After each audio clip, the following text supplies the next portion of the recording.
dari masyarakat itu sendiri. Yang pertama itu tentang kesadaran apakah dokumen kependudukan itu penting atau tidak. Iya, betul. Karena di dokumen kependudukan itu masyarakat itu lebih mementingkan di saat mereka ada kesusahan, terima bantuan itu dulu baru mereka mengurus dokumen.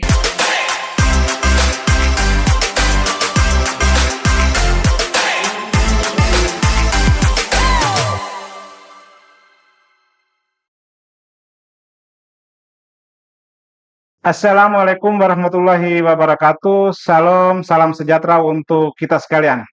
Hai teman pemilih, Ina Ama, Kakak Ari, Bayi Breun sekalian yang kami kasihi. Jumpa lagi kita dalam podcast KPU Kabupaten Lembata, durasi Koda untuk Demokrasi. Kurang lebih 20 menit ke depan kita akan berbincang-bincang tentang pemilu dan demokrasi. Dan untuk kali ini di episode ke-6 podcast KPU Kabupaten Lembata ini, di sini saya Idris Beda selaku Ketua Divisi Perencanaan Data dan Informasi KPU Kabupaten Lembata akan mengangkat tema diskusi kita pada pagi hari ini, yaitu peran Dinas Kependudukan dan Pencatatan Sipil Kabupaten Lembata dalam menyukseskan atau mendukung pemutakhiran daftar pemilih berkelanjutan. Teman pemilih sekalian, di studio kali ini juga telah hadir narasumber kita.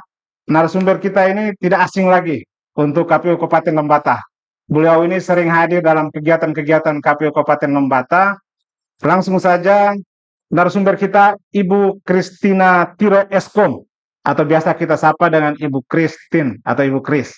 Ya, beliau ini adalah kepala bidang, ini bidangnya langsung ini, kepala bidang PIAK, pengelola informasi administrasi kependudukan di Dinas Kependudukan dan Pencatatan Sipil Kabupaten Lembata. Langsung saja kita sapa beliau. Selamat pagi Ibu Kristin. Selamat pagi Pak Idris. Apa kabar hari ini? Baik. Sehat selalu ya. Oke. Baik.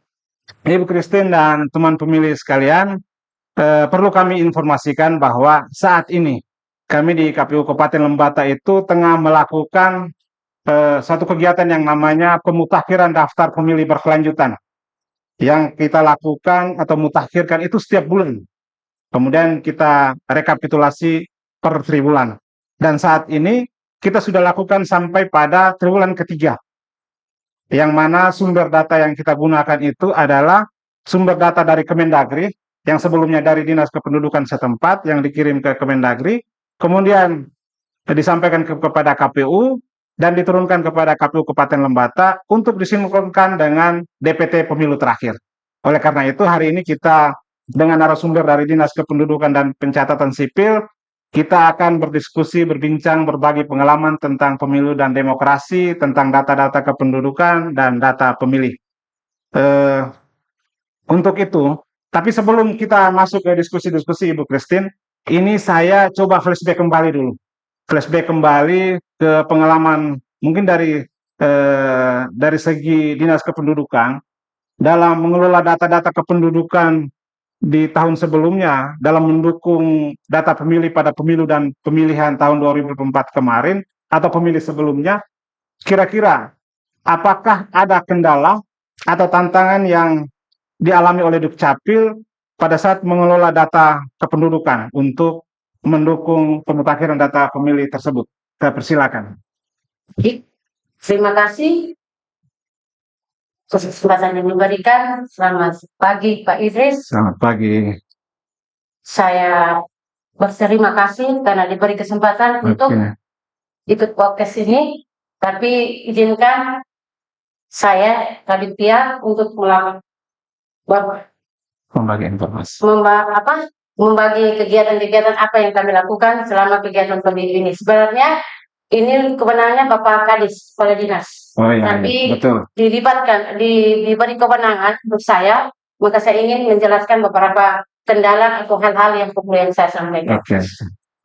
Kendala yang kami alami beberapa kegiatan pemilu dari tahun 2014, tahun sebelumnya itu 2019, 2024 itu saya ikuti beberapa tahun periode, memang 4 tahun periode. Kendalanya itu terkait data pemutakhiran data. Masalahnya data itu terkait data kematian. data ganda, data fiktif, atau data yang tidak ada sama sekali. Tidak ada sama sekali. Contohnya di KPU ada, tapi kami di dinas kependudukannya tidak ada sama sekali. Oh ya betul, itu sering kita temukan. Yang sering kita temukan selama ini. Maka dari situ kita bisa sinkronisasi data kependudukan itu baik di KPU pusat, daerah maupun di provinsi. Ya. Tolak ukur dari semua data itu kan dari dinas kependudukan dan pencatatan sipil di daerah. Daerah masing-masing di pusat kementerian itu datanya kan dari KPU dulu, KPU daerah yang tertentu, disinkronkan dengan data kementerian. Ya. Terus ini Ibu, kemarin itu dengar-dengar katanya dinas kependudukan itu sampai pada saat hari H pemilu pun masih sempat melakukan perekaman KTP ya? Betul sekali.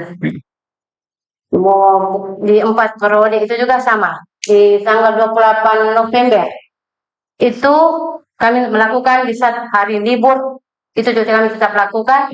Hari H juga kami tetap lakukan. Untuk pilkada kemarin itu kan di 27 November. Ya, 27 November. Ya, 27 November. Jadi teman pemilih, waktu pemilu di pilkada yang 27 November itu, teman-teman dari Dinas Kependudukan dan Pencatatan Sipil Kabupaten Lembata juga tetap masih melakukan perekaman KTP dalam hal pelayanan dokumen kependudukan yang kita gunakan untuk saat datang ke TPS itu. Baik, Ibu Christine. Nah ini berkaitan dengan partisipasi masyarakat. Kalau berkaitan dengan partisipasi masyarakat itu seperti apa respon masyarakat terhadap data-data kependudukannya? Kira-kira seperti apa itu? Kesadaran dari masyarakat itu sendiri, yang pertama itu tentang kesadaran apakah dokumen kependudukan itu penting atau tidak. Iya, betul. Karena di dokumen kependudukan itu masyarakat itu lebih mementingkan di saat mereka ada kesusahan, terima bantuan itu dulu baru mereka mengurus dokumen. Di saat kalau tidak ada kegiatan kayak bantuan, pendidikan, kayak pemilu, berarti tetap mereka di rumah. Kalau mereka tidak aktif, pasti kami Dukcapil juga tidak aktif. Makanya saran kami, maunya masyarakat aktif, kami Dukcapil juga tetap aktif. Untuk mengurus dokumen semua, kependudukan baik KK, KTP, akte kelahiran, kematian, dan sebagainya. Oke, baik.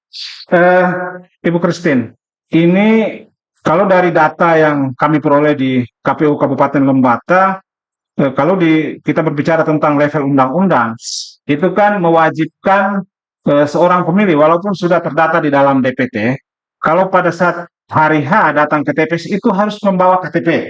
Ini menjadi suatu kewajiban suatu keharusan yang tidak bisa dipungkiri.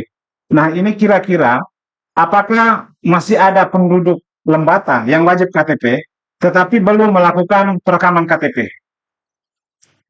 Oke, untuk progres perekaman KTP, wajib KTP yang sekarang itu berjumlah 109.758. Itu per 1 semester 2025. Semester 1? Ya.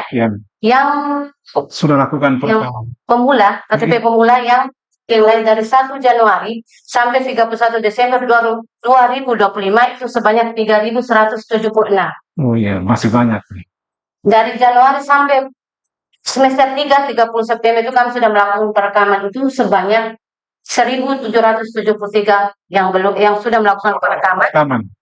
Yang sisanya itu sebanyak 1.403. Berarti masih banyak. Seribuan juga, 1.000 lebih. Ya, 1.000 lebih yang wajib KTP tapi belum melakukan perekaman. Nah, ini teman pemilih, kita kalau sudah berumur 17 tahun ke atas, itu kita masuk dalam kategori wajib KTP. Nah, itu kita harus perlu lakukan perekaman. Itu ya kira-kira Ibu Kadit. Kemudian mungkin ada strategi dari Dinas Kependudukan untuk mengatasi itu atau seperti apa? Strategi yang kami lakukan itu melakukan jemput bola. Iya. So go to school. Iya. Kami melakukan perekaman ke sekolah-sekolah.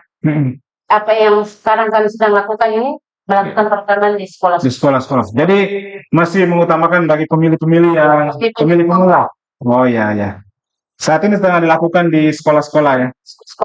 Di SMA Nagabuku. Oh iya, baik. Selanjutnya ini ada juga masih berbagai persoalan yang kita alami ini. Ini juga berdasarkan pengalaman di pemilu maupun pilkada. Itu soal ini, data, kalau publik itu menyebutnya dengan orang mati hidup kembali, orang mati hidup kembali. Karena begini, data DPT yang ditetapkan oleh KPU, misalnya pada periode sebelumnya, pemilu sebelumnya itu kita sudah TMS-kan atau kita sudah hapus misalnya, karena orangnya sudah meninggal atau sudah keluar daerah. Tetapi pada pemilu selanjutnya yang akan datang itu biasanya selalu muncul namanya ini. Di DP4 itu muncul kembali. Itu kira-kira persoalannya seperti apa sih?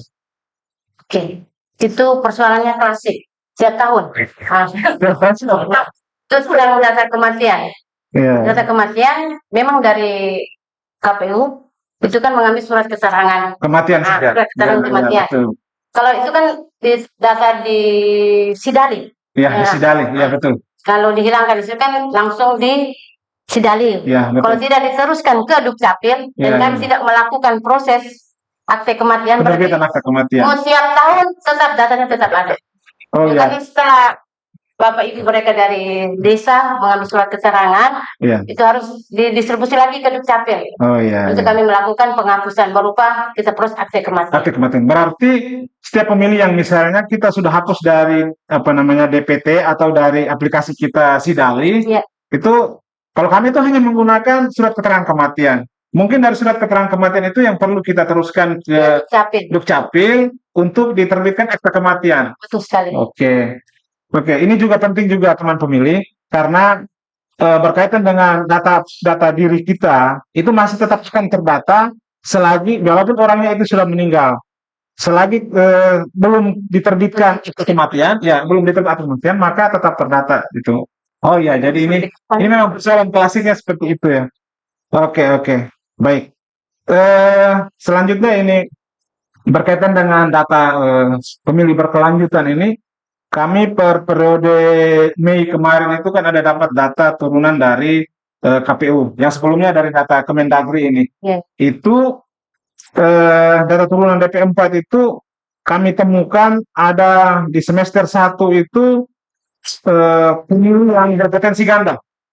Ini saya ambil contoh, itu ada nama, tempat tanggal lahirnya, apa segala macam, itu sama, hanya beda di NIK-nya saja. Itu kira-kira seperti apa itu? Hasil cross check kami. Iya. Yang data yang dikasih dari KPU hasil cross check kami, data ganda itu sebanyak 58 orang. Iya, benar. Data tunggal sebanyak 110. Dengan data tidak ditemukan di Dukcapil itu 49 orang. 49 orang. Itu yang tidak ditemukan. Iya. Data lain-lain itu maksudnya data yang masalahnya di beda orang. Beda orang. Tapi tanggal lahirnya juga beda. Ini Iya. juga beda, tapi orangnya tidak sama dia dalam nik itu. Oh iya. Ini kalau soal data ini, memang kita di sini juga diberikan akses untuk kita cek nik. Nah, kita cek nik. Tetapi ini perlu kita ketahui teman pemilih dan Tim Christine bahwa kami di KPU juga untuk terkait dengan data ganda ini, kami ada satu langkah konkret yang kita nanti akan buat akan turun ke lapangan untuk verifikasi secara langsung data ganda ini supaya kita bisa pastikan yang seseorang ini punya data ganda. Ya. Kita akan pastikan apakah data A yang benar atau data B yang benar. Ini nanti kami akan lakukan verifikasi faktual secara langsung di lapangan. Iya, begitu. Kemudian berkaitan dengan data ini, termasuk dengan data turunan ini juga, kami ada data pemilih yang berusia di atas 100 tahun. Nah, ini ada beberapa, sekitar 10 kalau tidak salah itu. Tetapi ini bukan kita mengabaikan mereka. Kita hanya sekedar meragukan karena mungkin kita perlu kepastian dari Dukcapil apakah data yang kami kirimkan ke Dukcapil itu ditelusuri itu seperti apa? Ini soal yang 100 orang ini. 110 orang. 110 orang. Iya, 110 orang yang umurnya 100 tahun. Iya. Hasil percaya kami juga ada 10 orang. Iya, ada 10 orang. Ya. Umur 100 tahun ke atas. Itu 9 orang itu aktif di Dukcapil. 9 orangnya aktif. Aktif. Apakah itu sudah mati atau kita tidak tahu. Kalau tidak melaporkan berarti datanya tetap. Aktif itu dalam artian bahwa NIK-nya aktif. NIK-nya aktif. Data KTP-nya juga ada. KTP-nya juga lengkap. Dengan data yang satu yang tidak aktif itu sebanyak 1 orang. Oh, 1 orang yang tidak aktif. Tidak aktif itu dalam artian bahwa NIK-nya juga tidak Jika diaktifkan. tidak ada nama yang ditulis dalam data itu tidak ada. Itu juga tidak ada. Oke. Ini juga sama. Nanti dari KPU juga kami akan melakukan verifikasi faktual secara langsung di lapangan untuk kita memastikan apakah benar-benar orang ini berusia di atas 100 tahun atau sudah meninggal tapi masih tetap terdata. Karena ini data ini kan diturunkan dari KPU yang diteruskan dari data Kemendagri ini. Iya. Oke. Tapi ini bukan kesalahan input ya. Kesalahan input. Itu kesalahan input juga. Oh, kesalahan bisa jadi. Nanti inputnya dinik. Oh iya, kesalahan inputan ini. Karena saya lihat itu ada beberapa item data itu ada yang beda cuma 1 angka di NIK-nya. Ya. Ada yang penuh beda 0. Biasanya kan ekor 1. Ya. Kadang-kadang ekornya 0. Oh iya. Oke, baik sudah. Ada satu lagi nih, Ibu Christine, yang sering kemarin-kemarin sempat bukan heboh, tetapi sering diperbincangkan di grup-grup media sosial publik. Itu berkaitan dengan beberapa orang, kalau tidak salah ratusan orang CPNS Kabupaten Lembatan, sekitar 500-an ya. Ya, 500-an. Itu kira-kira seperti apa tindak lanjutnya dari Dukcapil Kabupaten Lembata? Karena mereka ini kan pasti kalau seandainya terdata di Kabupaten Lembata, mereka akan menjadi pemilih di Kabupaten Lembata. Gitu. Terkait informasi pemerintah yang terkait CPNS ini, kami dari Dukcapil sudah melakukan membuat surat terkait yang CPNS baru ini untuk proses mutasi masuk. Mutasi masuk. Jadi mereka semua mutasi masuk ke Lembata. Ke Lembata. Tercatat sebagai penduduk di Kabupaten Lembata. Kabupaten Lembata itu per Juli. Makanya dari bulan Juli kemarin sudah dieksekusi. Dieksekusi. Cuma nanti kita lihatnya di semester 2 tahun 2025. Nanti jumlah penduduknya meningkat dengan wajib KTP-nya akan meningkat. Oh iya, nanti kan diupdate di semester 2. Iya. Oke. Berarti mereka semua itu dicatat sesuai dengan ini alamat kerjanya masing-masing. Kayak konyonya rumah. Oh iya, alamat rumah. Lebih banyak kan kontrak. Oh, kontrak. Kos-kosan. Iya, oke. Berarti kebanyakan di Kecamatan Lembatukan ini. Ya, Kecamatan Lembatukan, terlebihnya ya Lebat Timur atau Selandoro. Oh iya. Oke, baik. Berarti kemarin yang kita sempat dengar informasi tentang CPNS, bukan hanya CPNS di Pemda, tetapi CPNS di lembaga yang lain, vertikal yang lain juga, P3K juga sama, perlakuannya sama seperti itu. Sama. Oh iya, baik. Terima kasih. Sekian yang belum proses, karena masih ada istri anak juga tuh Pak. Oh iya, oke. Berarti ini masih dalam proses ini? Ya, mudah-mudahan 2026 sudah proses semua. Oke, baik. Mungkin Christine bisa sampaikan kepada kita kira-kira strategi apa yang dilakukan oleh Dinas Kependudukan dan Pencatatan Sipil Kabupaten Lembata dalam mendukung proses pemutakhiran ini. Seperti yang tadi disampaikan, ada jemput bola, kemudian go to school dan segala macam. Coba bisa dibagi informasi kepada kita? Terkait strategi Dukcapil untuk mengolah data penduduk, itu kami untuk mendukung pemutakhiran data pemilih, itu mencakup kita harus kerjasama, kolaborasi untuk terkait data KPU ini, karena setiap 3 bulan kan kita melakukan pemilihan data berkelanjutan. Makanya kalau bisa 6 bulan atau 3 bulan kita lakukan kerjasama untuk melakukan pemutakhiran. Kalau bisa di saat Bapak Ibu mereka dari KPU untuk melakukan sosialisasi begitu, bisa tidak kami di Dukcapil juga bisa diajak kerjasama untuk kami melakukan perekaman KTP. Iya, oke. Berarti lebih ke arah kerjasamanya. Ya. Supaya nanti di saat pemiluan itu jangan ada rekam KTP di saat hari halnya itu. Oh ya, terima kasih. Sebelum kita mengakhiri, mungkin ada satu pertanyaan terakhir ini berkaitan dengan kira-kira bagaimana proses perekaman KTP, ya misalnya diajukan secara mandiri oleh masyarakat. Kan tadi disampaikan bahwa ada jemput bola. Kalau misalnya proses dilakukan oleh pemilih atau masyarakat secara personal itu kira-kira prosesnya seperti apa? Apakah harus datang ke kantor desa kah, kantor kelurahan atau seperti apa? Oke, yang terkait pemilih pemula yang langsung itu kita langsung ke kantor. Ke kantor dinas Kependudukan dan Pencatatan Sipil. Karena kita kendalanya di kecamatan atau kelurahan kita tidak mempunyai alat perekaman. Peralatan rekaman. Makanya lebih banyaknya itu masyarakatnya aktifnya di kantor. Ya. Nah, kalau itu juga kebetulan kalau mereka membutuhkan KTP-nya.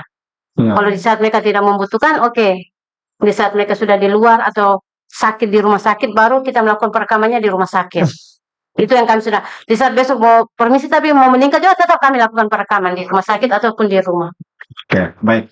Itu berkaitan dengan kalau misalnya kita mau melakukan perekaman KTP. Tapi bagaimana dengan misalnya atau saya mau melakukan mutasi keluar atau mutasi masuk? Kira-kira prosesnya itu seperti apa? Sama juga di kantor juga bisa, secara online juga Secara bisa. online juga bisa. Terus secara daring nanti kita kirimkan datanya atau seperti Ya, apa? data yang bersangkutan Ya, dengan kan di situ ada persyaratan dengan isi formulir. ya. Nanti kita diisi formulir, ada beberapa dokumen yang harus diisi dulu untuk kita proses mutasi. Oh ya. Berarti walau buat baru juga kita akan sampaikan ke Dukcapil untuk melakukan perekaman, mau pindah mutasi juga sama. mutasi juga sama. Oke. Kalau untuk yang meninggal tadi itu yang kita perlu sampaikan surat keterangan keterangan kematian. untuk diterbitkan akta kematiannya. Kami juga ada buku program induk pemakaman. Nah, itu ada di mana? Itu sudah kasih di desa-desa. Desa. Tapi respon dari masyarakat yang belum. Berarti ini kembali lagi terkait partisipasi. Pastinya itu. Oke, baik.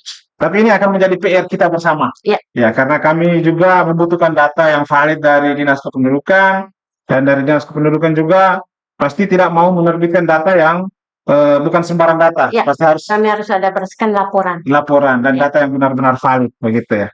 Oke, ini yang terakhir Ibu Christine.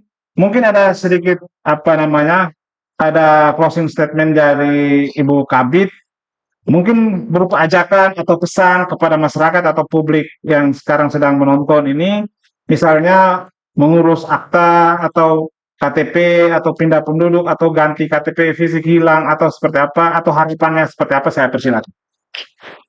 Pesan untuk masyarakat di Lembata, itu jangan tunda untuk mengurus dokumen kependudukan. Baik itu KK, KTP, akte kelahiran, akte kematian, dan lain-lain. Segera laporkan perubahan data seperti status perkawinan, pendidikan, dengan pekerjaan di Dinas Kependudukan dan Pencatatan Sipil. Memanfaatkan layanan digital. Kami di Dukcapil sudah melakukan inovasi, itu identitas digital kependudukan. Itu bisa diakses di mana saja maupun kapan saja bisa. Kita harus membantu keluarga atau tetangga untuk mengurus dokumen. Yeah. Sukseskan gerakan administrasi kependudukan untuk meningkatkan kesadaran tentang pentingnya administrasi kependudukan. Oke, baik. Terima kasih Ibu Christine. Itu harapan dan pesan dari Ibu Christine selaku Kabid Pihak Pengelolaan Informasi Administrasi Kependudukan. Sebelum saya akhiri, saya menyampaikan kembali lagi bahwa pentingnya kita untuk mengurus administrasi kependudukan. Kemudian penting juga partisipasi dari masyarakat. Jadi kalau kita membutuhkan suatu dokumen kependudukan, itu kita harus proaktif supaya segera dibuatkan atau diterbitkan berupa dokumen kependudukannya. Kemudian dari kami di kita KPU Kabupaten Lembata juga menghimbau kepada teman pemilih dan masyarakat umumnya untuk selalu mengecek data diri. Nah, data diri kita apakah sudah terdaftar sebagai pemilih atau belum. Supaya nama kita ini akan muncul pada sebagai pemilih pada pemilu yang akan datang. Dengan cara nanti teman-teman pemilih, Bapak Ibu sekalian bisa masuk bisa searching dari Google di HP kita masing-masing dengan link cek dptonline.kpu.go.id. Supaya kita bisa cek, di situ kita tinggal masukkan NIK kita, kemudian kita cari, di situ akan muncul. Kalau sudah terdata, pasti akan terdata di TPS mana, desa apa, kecamatan apa. Kalau belum terdata, maka segera laporkan atau sampaikan kepada kami, pada kontak person yang ada ini, segera disampaikan ke KPU atau kepala desanya, atau ini nanti akan diteruskan kepada kami untuk kami catat sebagai pemilih di Kabupaten Lembata. Mungkin ini saja dari kami bincang-bincang terkait dengan demokrasi dan kepemiluan, data-data kependudukan dan data pemilih, berbagi pengalaman ini. Mudah-mudahan bermanfaat bagi kita semua. Terima kasih Ibu Christine atas waktunya sudah memenuhi undangan kami datang ke sini untuk kita berdiskusi. Terima kasih teman pemilih. Cukup sekian dan terima kasih. Wassalamualaikum warahmatullahi wabarakatuh. Salam demokrasi.